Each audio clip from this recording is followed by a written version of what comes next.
Telugus.com. Discussion forum for politics, food, entertainment, technology, topic ఏదైనా. Ask questions and get or give answers. ఇంకా live chat, blogs, articles, latest news కి visit Telugus.com. తొలి రెండవ జాబితాలతోనే AP రాజకీయాల్లో వేడి పుట్టించింది YCP అధిష్టానం. ఇప్పుడు థర్డ్ లిస్ట్ పై కూడా కసరత్తును వేగవంతం చేసింది.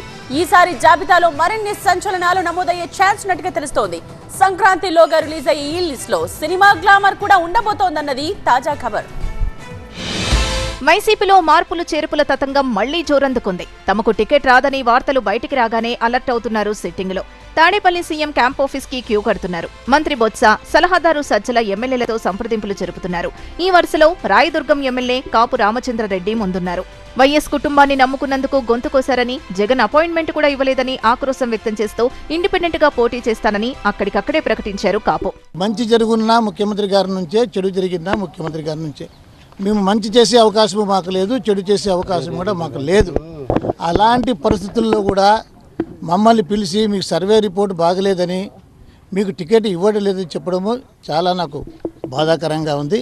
కళ్యాణదుర్గం నుంచి ఇండిపెండెంట్గా కానీ లేదా ఏ పార్టీ టికెట్ ఇస్తే ఆ పార్టీ తరపున కానీ తప్పకుండా కూడా నేను పోటీ చేసి నేను తప్పకుండా గెలుస్తాను. ఎందుకంటే నరసరావుపేట ఎమ్మెల్యే గోపిరెడ్డి శ్రీనివాసరెడ్డి కూడా సీఎంఓ దగ్గర కనిపించారు. తన నియోజకవర్గంలో అసమ్మతి ఉన్నప్పటికీ తన సీటుకు ఎటువంటి ఠోకా లేదని చెప్పుకున్నారు.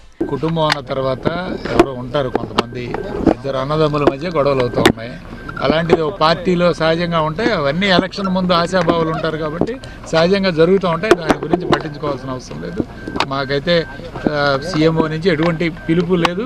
మేము వేరే పనుల మీద వచ్చాం, ఆ పనులన్నీ పూర్తి చేసుకున్నాం. దర్శి ఎమ్మెల్యే మద్దిశెట్టి వేణుగోపాల్ సైతం తన నియోజకవర్గం మారుస్తున్నారని సంకేతాలు వచ్చాయన్నారు.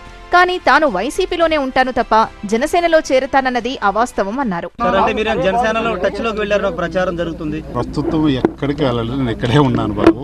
సీఎం గారిని కలవడానికి వచ్చాను కాదు. ఇప్పటి వరకు నన్ను ఎవరు కాంటాక్ట్ చేయలేదు, నేను కాంటాక్ట్ చేయలేదు. జనసేన పోటీలో లేనని చెబుతూ వచ్చిన మైలవరం ఎమ్మెల్యే వసంత కృష్ణప్రసాద్ మరోసారి ముఖ్యమంత్రిని కలవడానికి వచ్చారు. ఆయన్ను అధిష్టానం బుజ్జగించి పోటీకి ఒప్పించినట్టు తెలుస్తోంది. దర్శకుడు వివి వినాయక్ సైతం వైసీపీతో టచ్లో ఉన్నారట. పోటీకి ఆయన సరేనన్నారని, ఏలూరు, కాకినాడ, మచిలీపట్నం లోక్సభ స్థానాల్లో ఏదో ఒక చోట పోటీ చేసే ఛాన్స్ ఉందట. మొత్తం మీద సంక్రాంతిలోగా మూడో జాబితా వస్తుందని, 10 నుంచి 15 చోట్ల మార్పులుండొచ్చని, ఇదే చివరి జాబితా కావచ్చని కూడా తెలుస్తోంది.